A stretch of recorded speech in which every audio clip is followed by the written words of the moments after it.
Chi sono io? Gli insegnamenti di Bhagavan Sri Ramana Maharshi.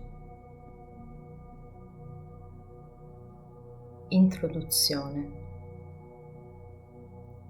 Chi sono io è il titolo dato ad un insieme di domande e risposte riguardanti l'investigazione del sé. Le domande furono poste a Bhagavan Sri Ramana Maharshi da Sri Siva Prakasa Pillai intorno al 1902. Sri Pillai, laureato in filosofia, a quel tempo lavorava all'Agenzia delle Entrate del distretto dell'Arcot del Sud. Durante una sua visita ufficiale a Tiruvannamalai nel 1902, andò nella caverna di Virupaksha, sulla collina di Arunachala, ed incontrò là Maharishi. Invocò la sua guida spirituale e sollecitò le risposte alle domande riguardanti l'investigazione del sé. Dal momento che Bhagavan in quel periodo non parlava, non per un voto preso, ma perché non aveva l'inclinazione a parlare, rispose per iscritto alle domande poste. Furono raccolte e registrate da Sri Sivaprakasam Pillai 13 domande e risposte date da Bhagavan. Questa registrazione fu pubblicata da Sri Pillai per la prima volta nel 1923 in lingua tamil, insieme con un paio di poemi composti da lui stesso e riguardanti come la grazia di Bhagavan operò in lui disperdendo i suoi dubbi e salvandolo da una crisi esistenziale. Chi sono io è stato pubblicato da allora in continuazione parecchie volte. Troviamo 13 domande e risposte in alcune edizioni e 28 in altre. Ci sono anche alcune altre versioni pubblicate nelle quali le domande non vengono poste e gli insegnamenti sono stati arrangiati sotto forma di brano discorsivo. L'esistente traduzione inglese è basata su questo brano. Il presente lavoro è nella forma delle 28 domande e risposte. Insieme con Vichara Sangraham, l'investigazione del sé, Naryar, chi sono io, forma la prima parte delle istruzioni nelle parole proprie del maestro. Questi due sono gli 11 lavori in prosa di Bhagavan. Essi chiariscono perfettamente l'insegnamento centrale che il percorso diretto per la liberazione è l'investigazione del sé. Il modo particolare con cui l'investigazione deve essere condotta è chiarita perfettamente in Naryar. La mente consiste in pensieri. Il pensiero io è il primo a sorgere nella mente. Quando l'investigazione chi sono io viene perseguita con persistenza, si distruggono tutti gli altri pensieri e alla fine anche il pensiero io svanisce, lasciando solo il supremo sé, non duale. Quindi la falsa identificazione del sé con i fenomeni del non sé, come il corpo e la mente, finisce e avviene di illuminazione. Il processo dell'investigazione ovviamente non è facile. Come ci si chiede chi sono io? emergeranno altri pensieri, ma come questi emergono, non si dovrebbe farsi catturare e seguirli. Al contrario, si dovrebbe chiedere a chi emergono. Allo scopo di fare ciò, occorre essere estremamente vigili. Attraverso una costante investigazione si dovrebbe far sì che la mente rimanga nella sua origine, senza permetterle di vagare in giro e perdersi nei labirinti dei pensieri creati da se stessa. Tutte le altre discipline, come il controllo del respiro e la meditazione sulle forme di Dio, dovrebbero essere considerate pratiche ausiliarie. Sono utili perché aiutano la mente a calmarsi e a focalizzarsi. Per la mente che ha acquisito l'abilità della concentrazione, l'investigazione del sé diviene in confronto facile. È attraverso un'incessante investigazione che i pensieri vengono distrutti e si realizza il sé, una realtà assoluta nella quale non c'è nemmeno il pensiero io, l'esperienza che viene chiamata silenzio. Questo in sostanza è l'insegnamento di Bhagavan Sri Ramana Maharshi in Nariyar, chi sono io.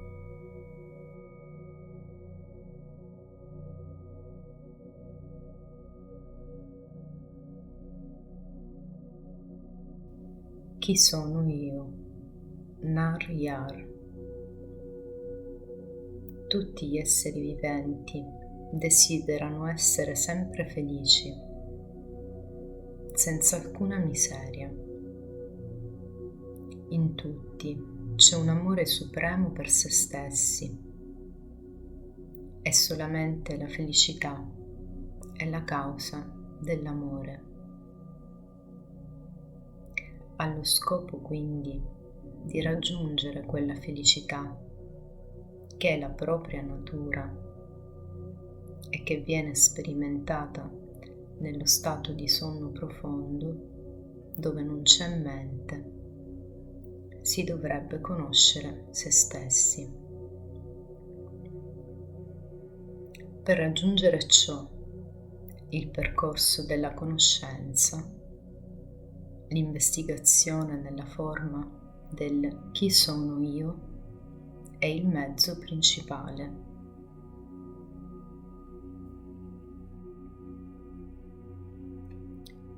Chi sono io? Il corpo grossolano, che è composto da 7 umori, io non sono. I 5 organi di senso cognitivi, ossia il senso dell'ascolto, del tatto, della vista, del gusto e dell'odorato, che sono collegati con i rispettivi oggetti, ossia suono, tocco, colore, gusto e odore, io non sono. I 5 organi di senso cognitivi, ossia gli organi di parola, movimento, afferrare, espellere e procreare, che hanno le loro rispettive funzioni nel parlare, muoversi, afferrare, espellere e gioire, io non sono. I 5 soffi vitali, il prana, eccetera, che compiono rispettivamente le 5 funzioni di ispiro, eccetera, io non sono. Anche la mente che pensa, io non sono.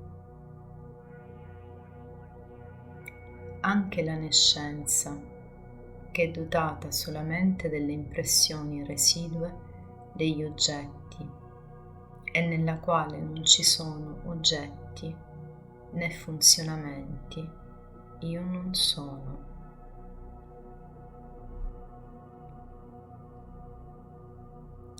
Se non sono nulla di tutto questo, allora chi sono io?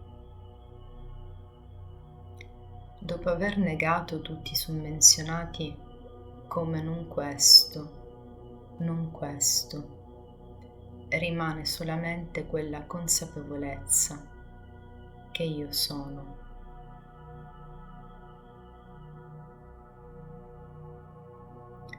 Qual è la natura della consapevolezza?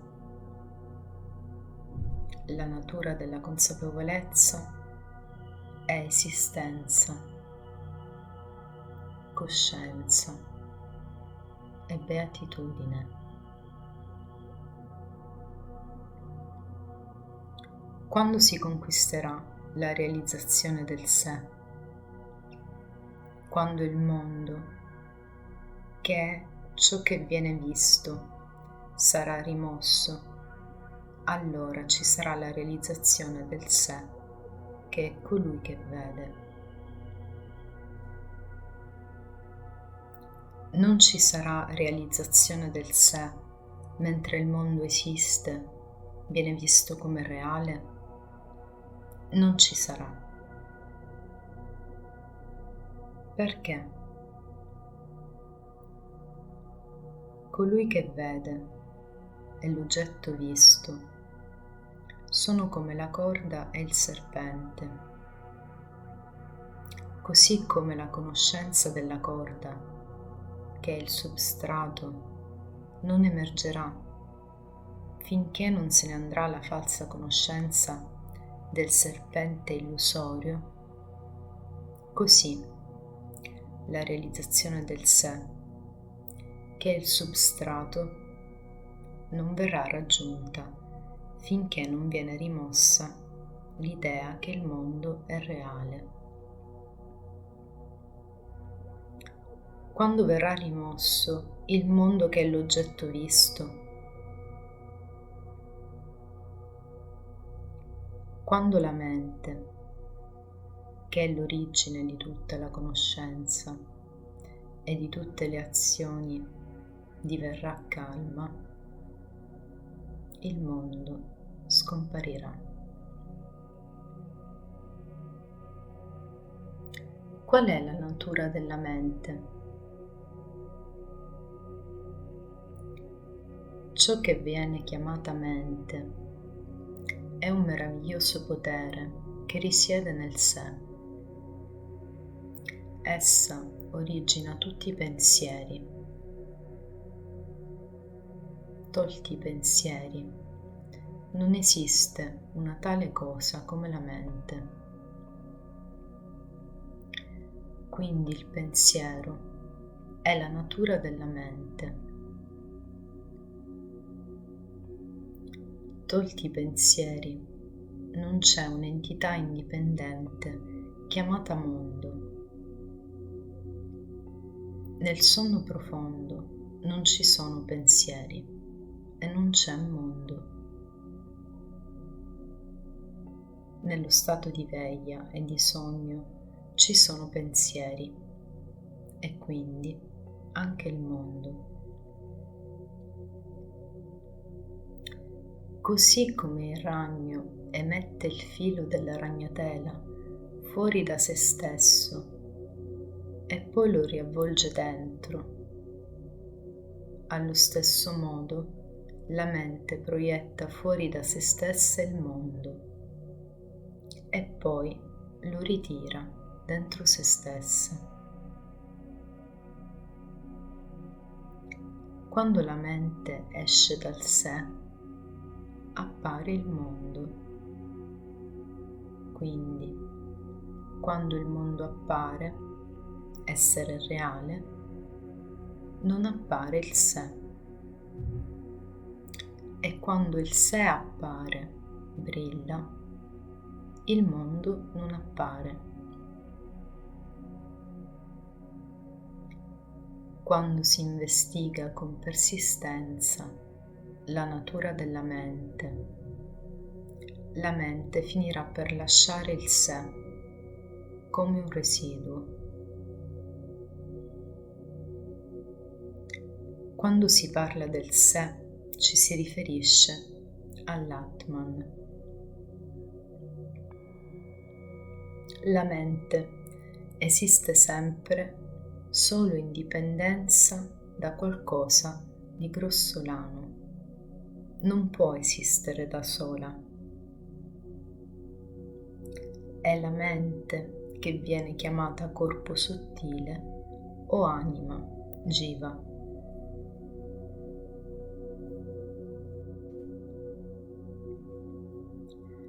Qual è il percorso dell'investigazione per comprendere la natura della mente?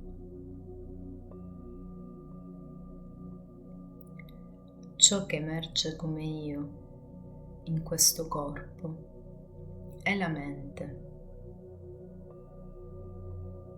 Se si investiga su dove nel corpo emerge per primo il pensiero io, si scoprirà che è nel cuore, ossia il luogo di origine della mente. Anche se si pensa costantemente io, si sarà condotti in quel luogo. Di tutti i pensieri che sorgono nella mente, il primo è il pensiero io. È solo dopo che è emerso questo che sorgono tutti gli altri. È dopo l'apparizione del primo pronome personale che appaiono il secondo e il terzo pronome personale. Senza il primo non c'è il secondo né il terzo. Come può divenire calma la mente? Con l'investigazione chi sono io? Il pensiero chi sono io distruggerà tutti gli altri pensieri e come il bastoncino usato per accendere la pira sarà anch'esso distrutto alla fine. Allora emergerà la realizzazione del sé. Quali sono i mezzi per rimanere costanti sul pensiero chi sono io? Quando sorgono altri pensieri, non si dovrebbe seguirli, ma chiedersi: a chi è sorto questo pensiero?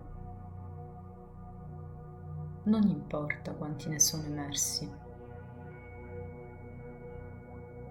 Come ne sorge uno, ci si dovrebbe chiedere con diligenza: a chi è sorto questo pensiero?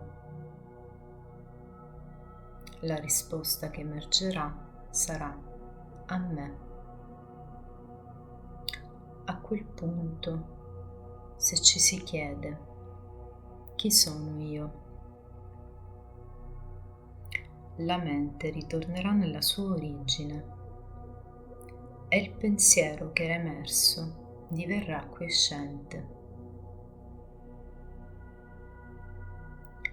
Ripetendo la pratica in questo modo, la mente svilupperà l'abilità di rimanere nella sua origine.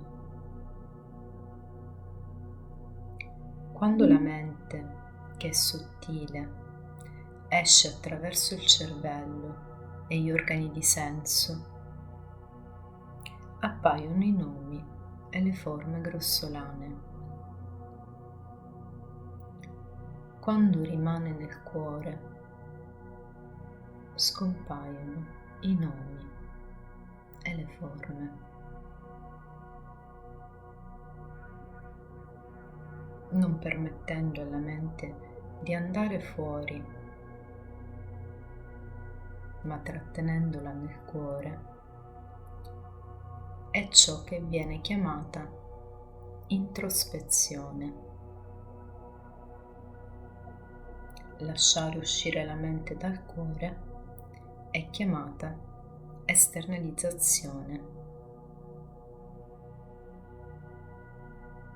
Quindi, quando la mente sta nel cuore, Dio, che è la sorgente di tutti i pensieri, se ne andrà e il sé, che esiste sempre, brillerà. Qualunque cosa si faccia, si dovrebbe fare senza l'io egocentrico. Se si agisce in quel modo, tutto apparirà come appartenente alla natura di Shiva.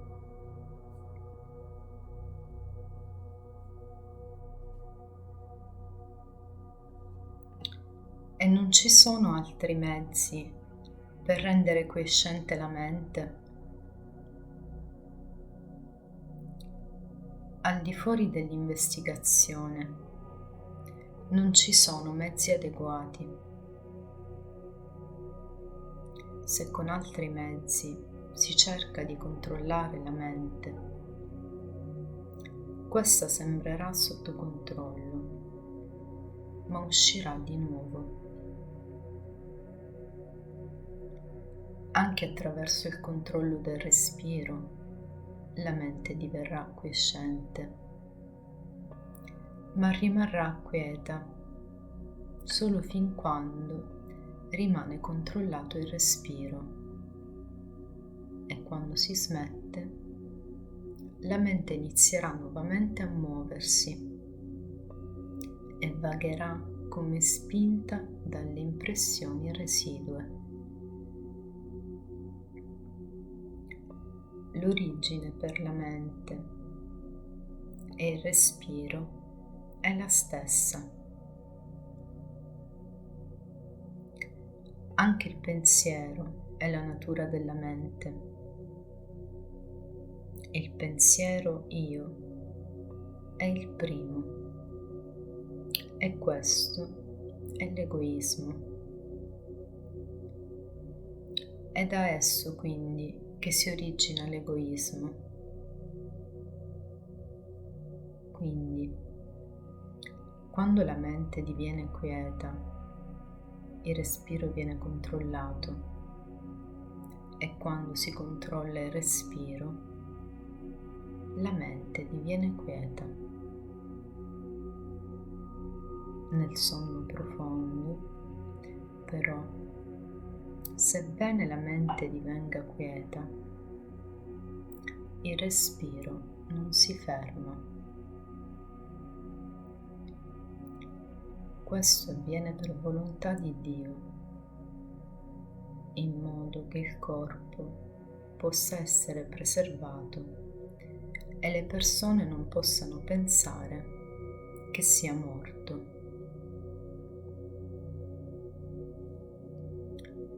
Nello stato di veglia e nel samadhi, quando la mente diviene quieta, si controlla il respiro. Il respiro è la forma grossolana della mente. Fino al momento della morte, la mente mantiene il respiro nel corpo, e quando questo muore, la mente porta il respiro con sé. Quindi, l'esercizio di controllare il respiro è solo un aiuto per rendere quieta la mente. Non distruggerà la mente. Come la pratica del controllo del respiro, la meditazione sulle forme di Dio, la ripetizione di mantra, il limitare il cibo e così via, sono solo aiuti. per rendere quieta la mente. Con la meditazione sulle forme di Dio e attraverso la ripetizione di mantra, la mente si focalizza. La mente è sempre vagante. Solo quando si lega al tronco un elefante con una catena, esso continuerà ad afferrarla e non farà altro. Allo stesso modo, quando la mente è occupata con un nome o una forma, afferrerà solo quella. Quando la mente si espande nella forma di infiniti pensieri, ogni pensiero diventa debole. Ma come i pensieri si risolvono, la mente si focalizza e diviene forte. Per una tale mente, l'investigazione del sé diviene facile. Di tutte le regole restrittive, quella relativa al prendere cibo sattvico in quantità moderate è la migliore. Osservando questa regola, la qualità sattvica della mente aumenterà e ciò sarà di aiuto all'investigazione del sé.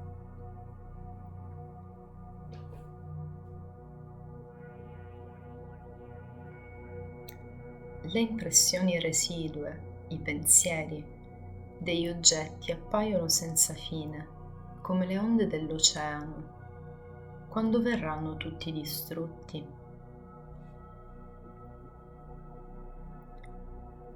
Come la meditazione sul sé cresce sempre più in alto, i pensieri verranno distrutti. È possibile per un'impressione residua degli oggetti che giunge da un tempo senza inizio risolversi e la persona rimane nel puro sé?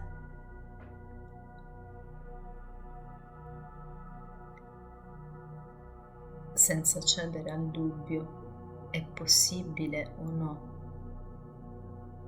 Ci si dovrebbe mantenere in modo persistente sulla meditazione del sé. Anche se si è un grande peccatore, non bisognerebbe preoccuparsi e piangere. Oh, sono un peccatore, come posso essere salvato? Si dovrebbe rinunciare completamente al pensiero sono un peccatore e concentrarsi con ardore sulla meditazione del sé. Allora si avrà sicuramente successo. Non ci sono due menti, una buona e una malvagia. La mente è una sola. Sono le impressioni residue, che sono di due tipi, favorevoli e sfavorevoli. Quando la mente è sotto l'influenza di impressioni favorevoli, viene chiamata buona, e quando è sotto quelle sfavorevoli, viene vista come malvagia. Non si dovrebbe permettere alla mente di vagare verso gli oggetti mondani e ciò che riguarda le altre persone, per quanto possano essere malvagie. Non si dovrebbe avere avversione per loro. Sia desiderio che avversione dovrebbero essere evitati. Tutto ciò che si dà agli altri lo si dà a se stessi. Se si comprende questa verità, chi non darà ad altri? Quando sorge il proprio sé, tutto sorge. Quando il proprio sé diviene quieto, tutto diviene quieto. Nella misura in cui ci comportiamo con umiltà, nella stessa misura ci sarà del bene per noi. Se la mente è resa quieta, si può vivere ovunque. Per quanto tempo bisognerebbe investigare? Finché ci sono delle impressioni di oggetti nella mente, bisogna investigare sul chi sono io. Come sorgono i pensieri? Questi dovrebbero essere distrutti e ricondotti nel vero luogo della loro origine attraverso l'investigazione.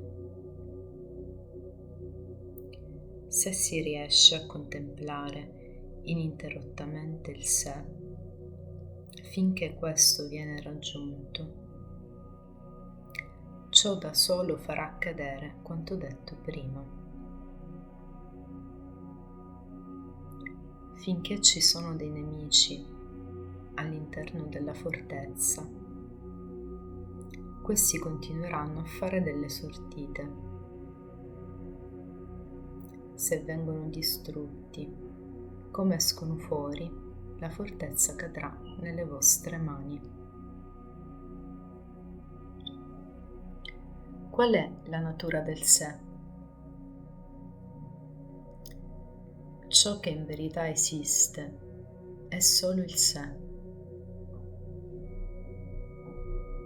Il mondo, l'anima individuale e Dio sono apparenze in esso, come l'argento nella madreperla. Questi tre appaiono e scompaiono nel medesimo istante.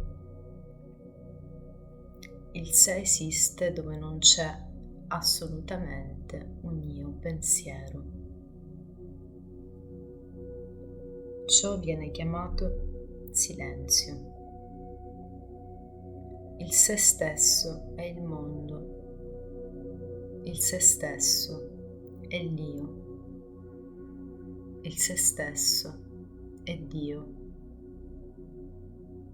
Tutto è Shiva, il sé. Non è tutto il lavoro di Dio? Senza desiderio, determinazione o sforzo, il sole sorge e nella sua mera presenza la pietra solare emette fuoco, il loto fiorisce, l'acqua evapora, la gente compie le diverse azioni e poi riposa. Così come alla presenza del magnete l'ago si muove, è grazie alla virtù della presenza di Dio che le anime governate dalle tre funzioni cosmiche o dalla quintuplice attività divina compiono le loro azioni e poi riposano, in accordo con i loro rispettivi karma. Dio non ha volontà, nessun karma si attacca a Lui. È come per le azioni mondane che non influiscono sul Sole, o come i meriti e i demeriti degli altri 4 elementi che non influiscono sullo spazio che pervade tutto. Tra i devoti, chi è il più grande? Colui che rinuncia a se stesso per il sé, che è Dio. Questo è il più eccellente. lasciare se stessi a Dio significa rimanere costantemente nel sé, senza dare spazio alla crescita di alcun pensiero al di fuori di quello del sé. Qualunque fardello sia gettato su Dio, Egli lo porta, dal momento che il potere supremo di Dio fa muovere ogni cosa.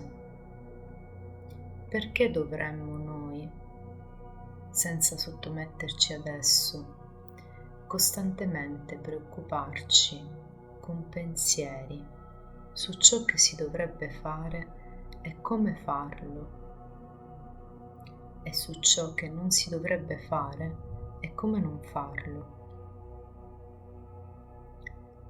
Sappiamo che il treno porta tutti i carichi, quindi, dopo averli caricati, perché dovremmo trasportare sulla nostra testa un piccolo bagaglio per nostro sconforto, invece di caricarlo sul treno e sentirci leggeri? Cos'è il non attaccamento? Come sorgono i pensieri? Il non attaccamento consiste nel distruggerli immediatamente, senza lasciare residui nel vero luogo della loro origine. Così come il cacciatore di perle lega una pietra al suo torace, tocca il fondo del mare e là prende le perle, così ciascuno di noi dovrebbe essere dotato di non attaccamento, nuotare all'interno di se stesso ed ottenere la perla del sé. Non è possibile per Dio il Maestro influire sulla liberazione di un'anima? Dio e il Maestro solo mostreranno la strada per la liberazione. Essi non interverranno prendendo l'anima e conducendola allo stato di liberazione. In verità, Dio e il Maestro non sono differenti. Così come la preda, che è caduta tra le fauci della tigre, non ha possibilità di fuga. Così, coloro che sono giunti nello spazio visivo della graziosa vista del Maestro saranno da Lui salvati e non si perderanno. Ma ciascuno, con le proprie forze, dovrà perseguire il percorso mostrato da Dio o dal Maestro ed ottenere la liberazione. Si può conoscere se stessi solamente con i propri occhi della conoscenza e non con quelli di qualcun altro. Colui che è rama necessita dell'aiuto di uno specchio per sapere che è rama. È necessario per colui che desidera ardentemente la liberazione investigare sulla natura delle categorie? Così come colui che vuole buttare via la spazzatura non ha bisogno di analizzarla e vedere di cosa si tratti. Allo stesso modo, colui che desidera conoscere il sé non ha bisogno di contare il numero delle categorie o investigare sulle loro caratteristiche. Ciò che deve fare è di rigettare insieme tutte le categorie che nascondono il sé. Il mondo andrebbe considerato come un sogno. Non c'è differenza tra lo stato di veglia e il sogno.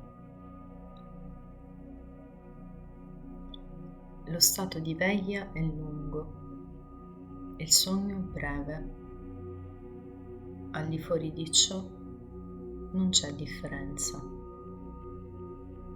Come le cose in stato di veglia appaiono reali mentre si è svegli, così quelle in un sogno mentre si sogna.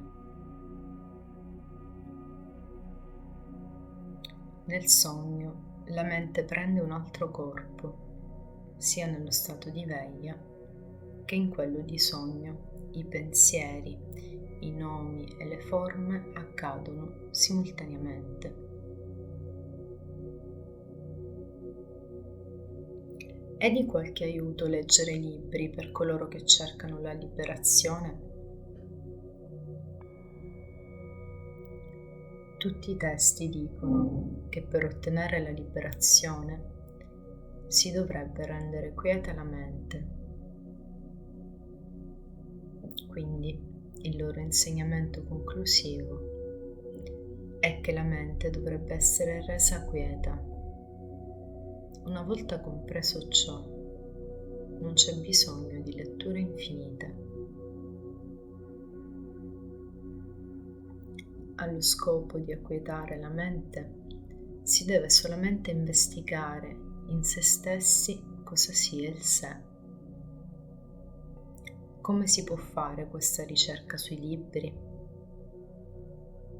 Si dovrebbe conoscere il proprio sé attraverso i propri occhi della saggezza. Il sé è all'interno di 5 guaine, ma i libri sono al di fuori di queste. Dal momento che il sé deve essere investigato disfandosi delle 5 guaine, è futile cercarlo nei libri. Verrà il tempo in cui ci si dovrà dimenticare di tutto ciò che si è imparato. Cos'è la felicità? La felicità è la vera natura del sé. La felicità e il sé non sono diversi. Non c'è alcuna felicità in nessun oggetto del mondo. Noi immaginiamo con la nostra ignoranza che avremo felicità dagli oggetti. Quando la mente va fuori, sperimenta la miseria. In verità, quando i suoi desideri vengono realizzati, essa ritorna al proprio luogo e gioisce della felicità che è il sé. In modo simile, nello stato di sonno, di samadhi e di incoscienza, è quando l'oggetto desiderato viene conquistato o l'oggetto non voluto viene allontanato, la mente si introverte e gioisce della pura felicità del sé. Quindi la mente si muove senza riposo, alternativamente, fuori dal sé e ritornando in esso. Sotto un albero l'ombra è piacevole. Fuori all'aperto il caldo è bruciante. Una persona che è andata fuori al sole sentirà freddo quando raggiungerà l'ombra. Qualcuno che continua ad andare dall'ombra al sole e poi ritorna nell'ombra è uno sciocco. Un uomo saggio rimane permanentemente nell'ombra. In modo simile, la mente di colui che conosce la verità non lascia il Brahman. La mente dell'ignorante, al contrario, si volge al mondo, sentendosi miserevole, e per un poco ritorna al Brahman per sperimentare la felicità. Infatti, ciò che è chiamato mondo è solo un pensiero. Quando scompare il mondo, ossia quando non c'è pensiero, la mente sperimenta la felicità. E quando il mondo appare, essa va nella miseria. Cos'è la saggezza intuizione? Rimanere quieto è ciò che chiamiamo saggezza intuizione. Rimanere quieto significa rivolgere la mente al sé. Telepatia, conoscere gli eventi del passato, del presente e del futuro, e la chiaroveggenza non costituiscono la saggezza intuizione. Qual è la relazione tra lo stato di assenza di desiderio e la saggezza? L'assenza di desiderio è la saggezza. I due non sono diversi, sono la stessa cosa. Assenza di desiderio consiste nel trattenere la mente dal rivolgersi verso qualsiasi oggetto. Saggezza significa l'apparizione di nessun oggetto. In altre parole, non cercare ciò che è altro dal sé è distacco o assenza di desiderio. Non lasciare il sé è saggezza. Qual è la differenza tra l'investigazione e la meditazione? L'investigazione consiste nel trattenere la mente nel sé. La meditazione consiste nel pensare che il proprio sé è Brahman, esistenza, coscienza e beatitudine.